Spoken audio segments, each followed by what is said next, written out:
Okay, so the next session will be, the speaker is Tiffany Zhong. Tiffany is the founder of Zebra Intelligence, a modern consumer insights platform which helps companies scale custom qualitative research on Generation Z. She is also known as the world's youngest venture capitalist, joining a venture capitalist firm in San Francisco with 300 million assets under management, focusing on early stage consumer investments at age 18. So please give a round of applause to Tiffany. Over to you. Thank you. So I'm going to preface this by saying that a lot of you probably came here thinking that this was going to be about the secret sauce of getting invested, but I got a lot of feedback from friends today who also spoke about similar topics. Good friend of mine, Zhong, talked about how to get funded and how to raise your first round earlier this morning. So I'm going to change my talk a little and talk about how to appeal to the next generation, Generation Z, which is something that we all have to start caring about, given that it's they're going to be 25% of at least the U.S. population in the next 5 years. So it's more about that, and yeah. So how do I get to the next slide? Thank you.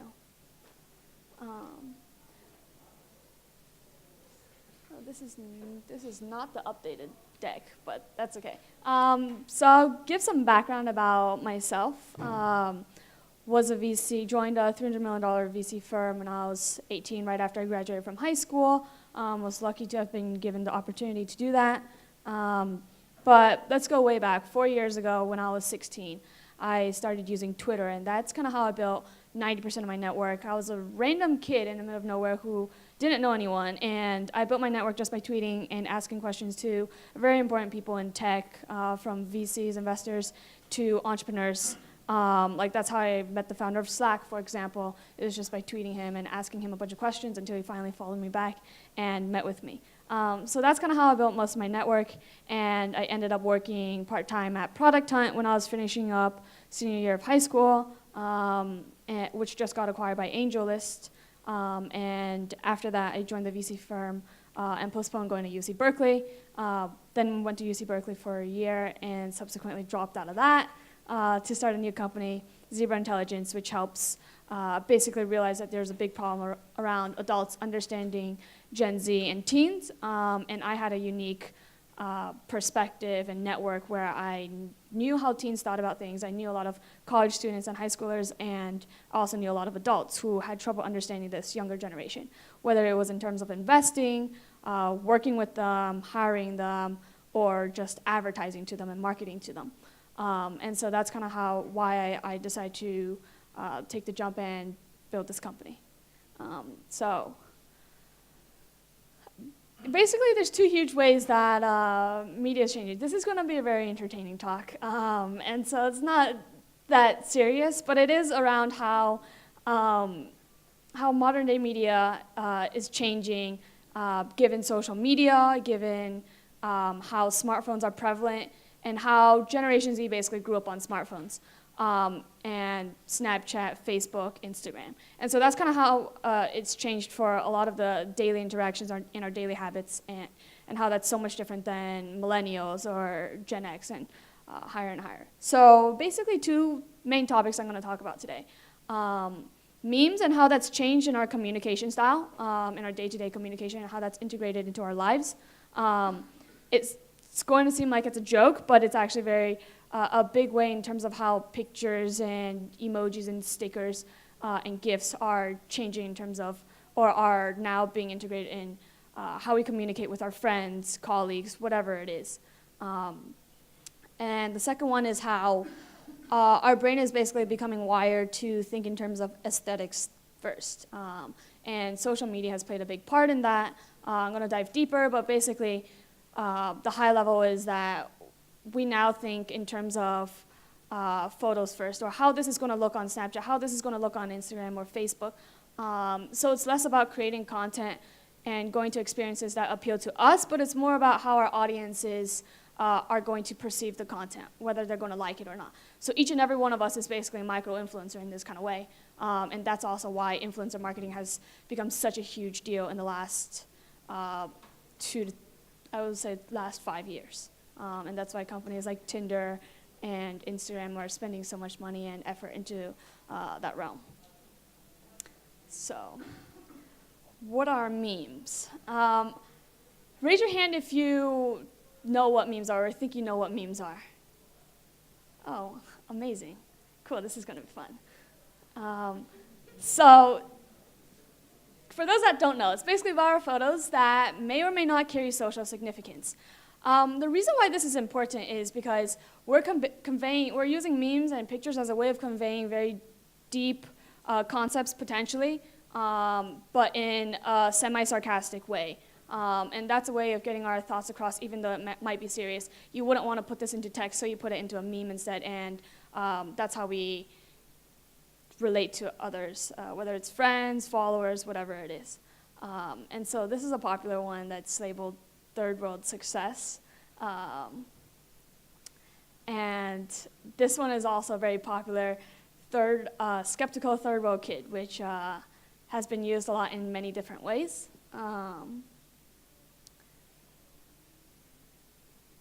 This is also first world problems, which I'm sure many of us have experienced, probably all of us. And they usually have some sort of funny and silly caption accompanied with it. And there's also many different variations to it. So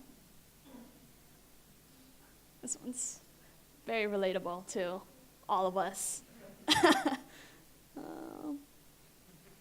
And so the way that memes can go viral is that people can change the captions, people can Photoshop it into different ways, and through Tumblr, through all the social media, through companies like Fuck Jerry Media and all of those other media companies, now modern media companies, even though they started off as like just meme pages. That's kind of how a specific meme can just go viral instantly, which is crazy. Just in like an hour, one of these photos could be repurposed in all sorts of ways. And now also brands are beginning to try to spend more time, money, and effort into understanding this, since it's so unique. It's really hard to understand, and it's really hard to make their own meme that makes sense with their fans or potential fans. So like I said earlier, huge shift in communication style. We use memes to communicate ideas versus text more now. And so people use memes to convey serious topics jokingly or half-jokingly, take life a little less seriously, and use it to react to text and news. And yeah, so let's take a look at how brands do it. Denny's was probably the only one who's been able to nail down memes. I don't know if you guys, how many people saw this meme actually? Okay, only Serum has seen it, but props to you. Good job on keeping up with pop culture. But basically, you don't see anything from far away. It says zoom in on the syrup, and they made this, the reason why this went viral was many things. One, they actually did the meme properly. No other brand has been able to do this. Lots of brands have tried, and it's been very cringeworthy and just awkward and terribly executed. Two, they made this very engaging. It's like an actual thing where you had to open the photo and you had to zoom in to actually go with it. And so this obviously was viral with 122,000 retweets and 172,000 likes. And I'm just going to jump into this really quickly around the whole meme because you can't see it. So this is how it looks. You don't see anything. Looks normal from the outside, and they also used food that they're very popular for and known for. And so this says, look at the lower left corner.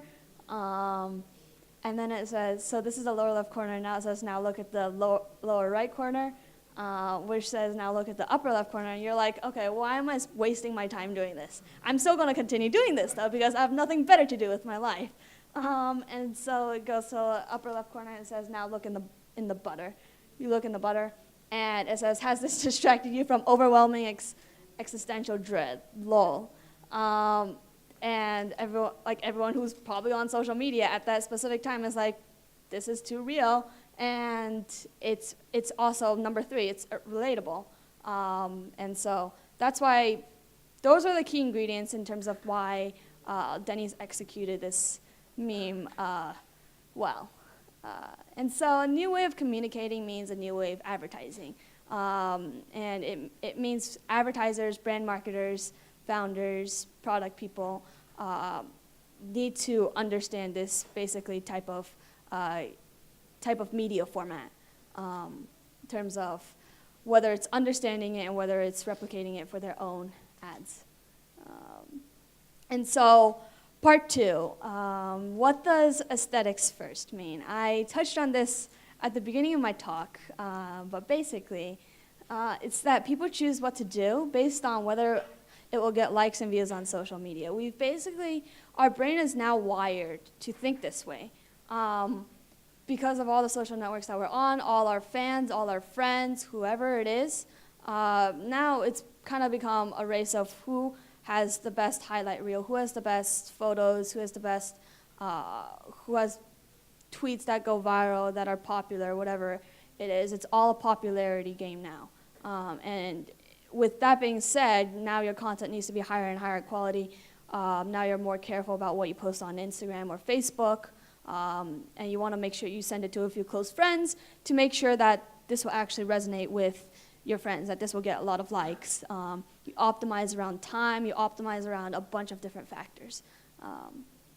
And so it's less about what you like, and it's more about what your audience likes or will like. So this has completely changed versus 15 years ago. That's not how we lived our lives.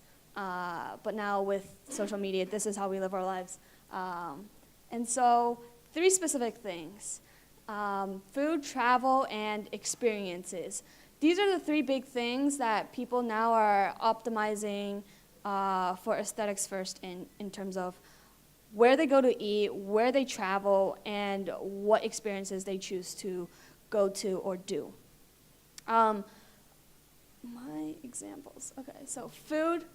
I'm sure all of you have either done this or have a friend who does this. I literally did this once at a restaurant with a friend and got a lot of shit for it, actually, because I moved all the knives and forks and put it on the side. I put it like on a chair, so it was literally just a food, and I stood on the chair, and they were like, "This is embarrassing, and we don't want to be associated with you." But it was a really good photo, and I got a lot of likes, so it was worth it.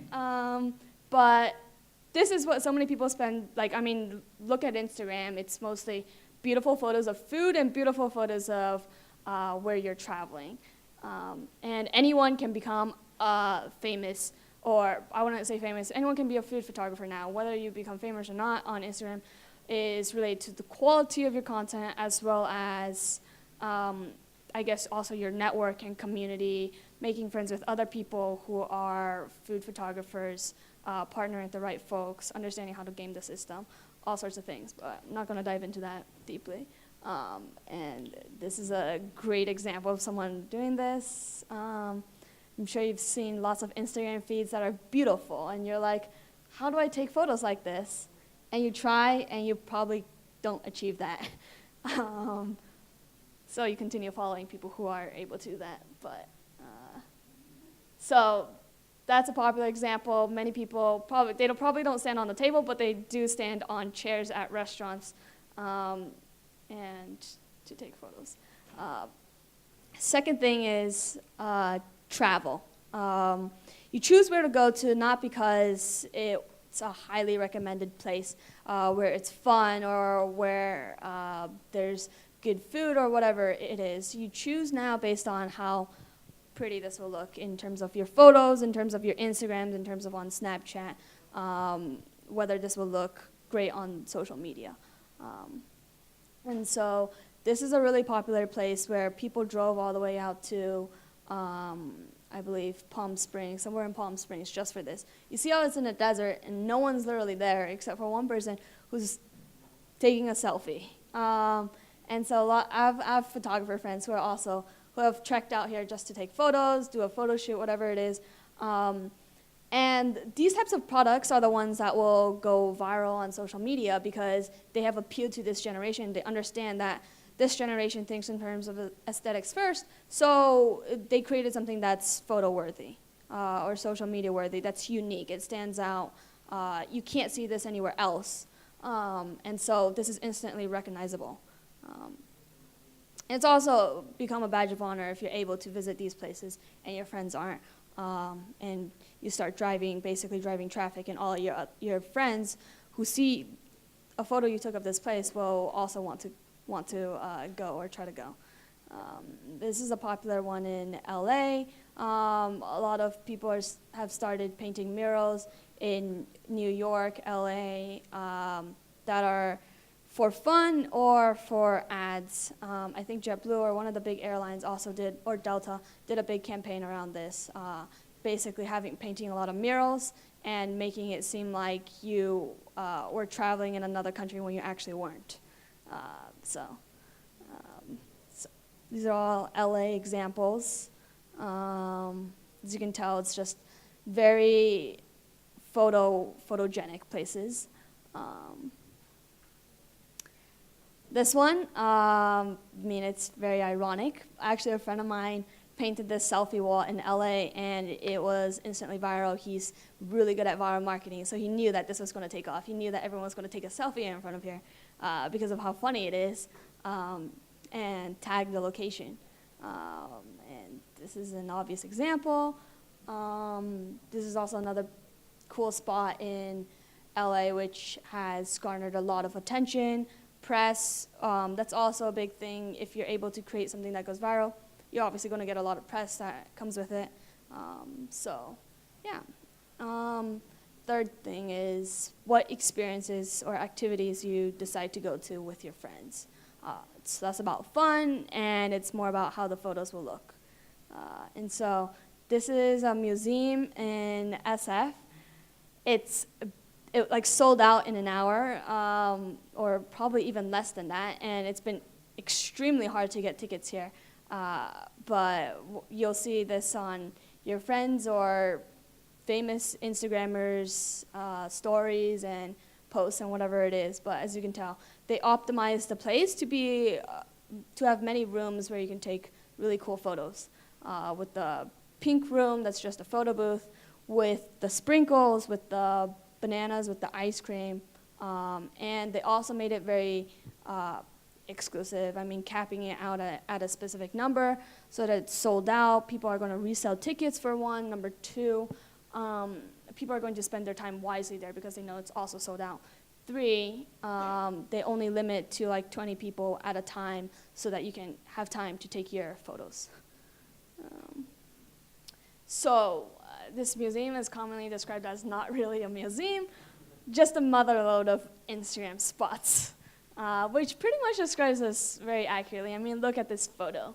I don't think it'd be that great to be in a pool of confetti, but you're gonna do it for the photo. So that's why people do that. And tickets were like absurdly expensive just to be in a bathtub of sprinkles, but that's life, I guess, now. Second place also in SF, Color Factory.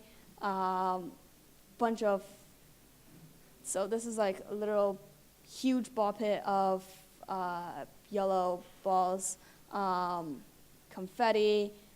Just all of these rooms were also very optimized around being Insta-worthy and boomerang-worthy. Is another place, another room in the Color Factory, which let you draw, and yeah. Another spot, it was all purple. So this is the ball pit. Look at how fun that looks. But anyway, third spot, the Broad in LA Infinity Room. How many people have seen a photo like this or a photo taking here? Okay, a few of you guys. So you guys probably follow Instagram photographers or LA people. And so in this spot, you get 45 seconds to be in this exhibit, and the average wait time was 3 hours just to take a photo here, which is crazy. But most people came to this museum just to take a photo, just to have a photo that everyone else had a very similar photo to, but it looked really cool. So that's why they went. But it's crazy how they've created so much hype around this. They partnered up with famous Instagram photographers to make sure that their fans would see this and want to come to this exhibit just to take a photo. And they created that time limit, one, for all the demand, and two, to make sure that you actually value your time in there versus doiling around and wasting time in museums, which is what most people do. And so all of these photos, which look very similar, but in the same place. But yeah, this is also in the Broad. So they designed the whole place to make sure that you can take really cool photos, whether it's for your Tinder profile picture or for your Facebook picture or whatever it is. But yeah. And so people literally just want an excuse to play. So they're going to go to these places, Color Factory, Museum of Ice Cream, whatever it is, to have an excuse to play and to also get some cool photos out of it. And do it for the gram is probably something or not probably, it's what a lot of people say when they are going to take a photo that's ridiculous or after the fact, to excuse their behavior, basically. And so this is basically modern day media, and you have to start thinking in terms of these huge pivots or these huge changes in terms of user behavior and habits as it relates to Gen Z and how that's going to trickle upwards in terms of building products, experiences, physical places, anything it is. That's basically how things have shifted.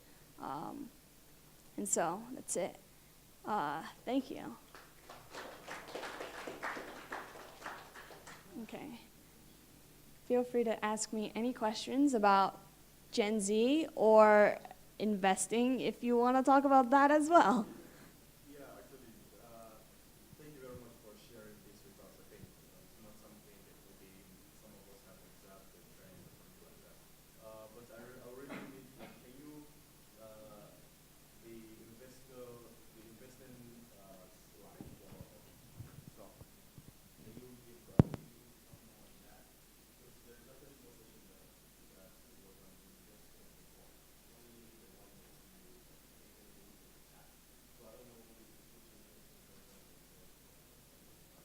So Sriram back there talked about how to orchestrate your first fundraise this morning. So he talked a lot about that, but I'm also happy to answer any questions, any specific questions around how to raise a pre-seed, seed, or A round, how to work with investors, how to find the right investors. Yeah, happy to answer anything if you have any specific questions.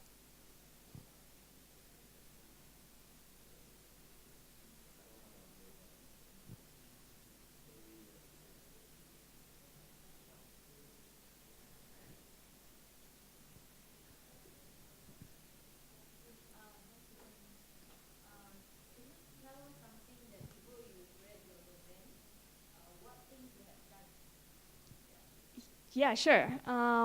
So I gave some brief background, but basically started getting involved in the tech world when I was around 16.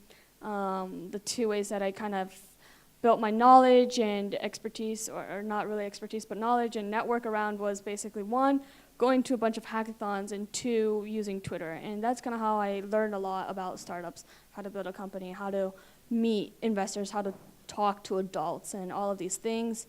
And from there on, I kind of became the go-to teen for a lot of VCs, for a lot of adults, and I realized that there was a big value add there, and I kind of just doubled down on that.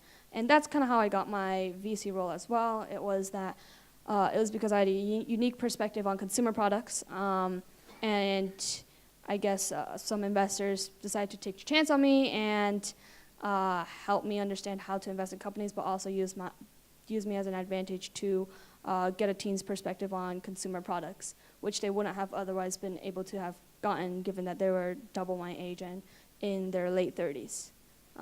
And so, yeah.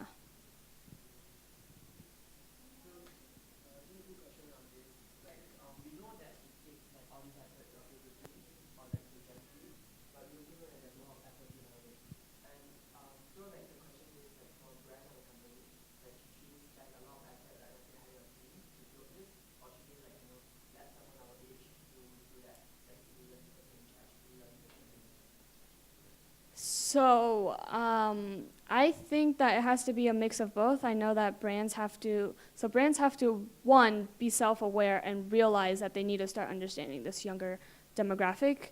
The ones that will succeed and still be alive in 5 years are the ones that realize that. Whether it's a luxury brand that might not be targeting teens now, but they are going to want them as customers in 5 years. So they have to start priming them now, basically. So any consumer company should start realizing that, start building a team around that, but also start working with more and more teens, whether it's internal or external, whether it's interns or external research firms, external marketers, whatever it is, just understanding that perspective and spending more time with this generation if they want to truly understand them. Because if they're in their insulated world and only spending time internally with people who are, like, imagine a room of 50-year-olds who are just like 50-year-old white dudes in a room who are talking about what should our next campaign be around Gen Z. It's probably not gonna amount to much. Even if they hire very expensive ad agency or whatever it is, they need people who are actually that age or that generation to understand them. So Tiff, if I'm a brand, I want to put an Instagram or Snapchat, how do I measure what are the metrics that we should take a look at? We can't really measure CAC, we can't really measure CPO by those platforms, right? I mean, so Instagram and Snapchat are both building out a ton of tools for brands in terms of measuring engagement and conversion. So I think there are some metrics that you can track with that. Although I think for influencer marketing, it's much harder to track, and some brands are now shying away from that, realizing that they've dumped way too much money on that, because the ROI is still hard to tell. ROI might be 1 year, ROI might be 5 years in terms of, let's say Denny's and Wendy's both have an ad, but you only saw, or Denny's spent more money in terms of like working with an influencer to create a funny, relatable ad. And let's say in 3 years you've decided to, like, you were choosing between Denny's and Wendy's and you decide to go to Denny's because of that ad. They wouldn't be able to track that, but that it is tied to the influencer. So influencer marketing tracking still has a long ways to go, and social media tracking still has a lot of tools that they're now trying to build in to help brands optimize their experience. Any more question, guys?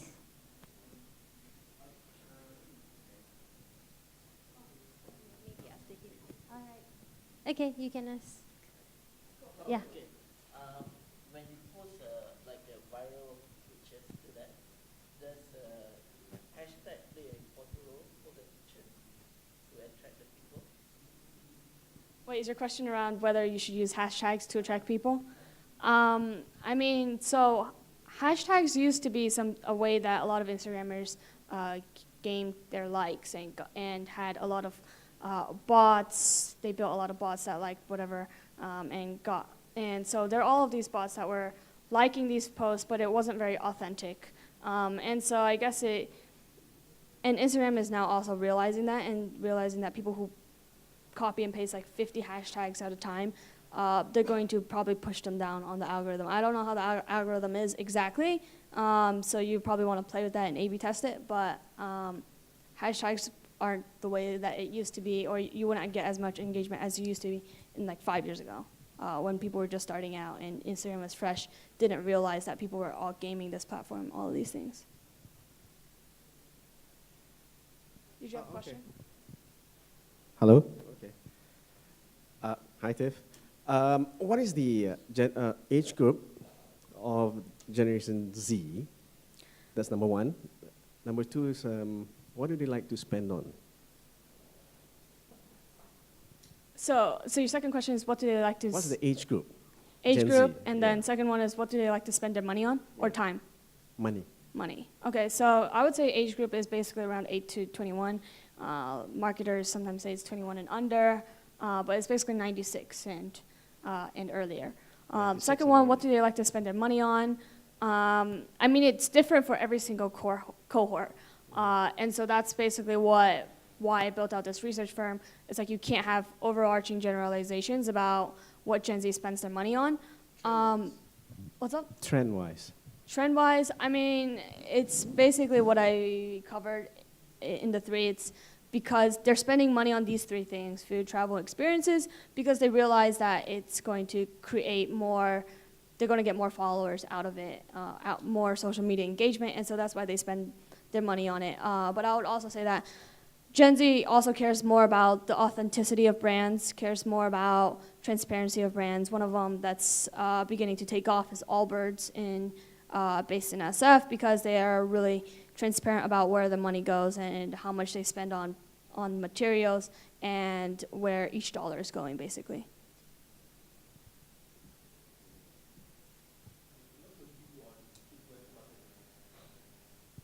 So my view on influencer marketing is, so I think it works in specific ways. I mean, you have to really understand the demographic you're targeting, and the influencer also has to understand the audience for it to be a good partnership. And the influencer has to be on brand with the brand. I mean, if you looked at the Pepsi commercial last year with Kylie Jenner, that was a complete fluke because Kylie Jenner didn't match with the brand, and they tried to do protests, and it literally was off-brand for both Pepsi and Kylie Jenner. So it was all in all like just a complete failure because they messed up that. So I think there's a bunch of different factors in terms of nailing down influencer marketing. I'm just going to be transparent and say that I'm not really an expert in that space, although I do know some influencers who, like Michelle Phan, which my friend Adeline talked about earlier. She's built Ipsy to $800 million business out of starting with being a beauty influencer. She's one of the few influencers who's been able to build her brand and her followers into a real big business. Another one is Jake Paul, who I also know, and he has basically been building a media conglomerate.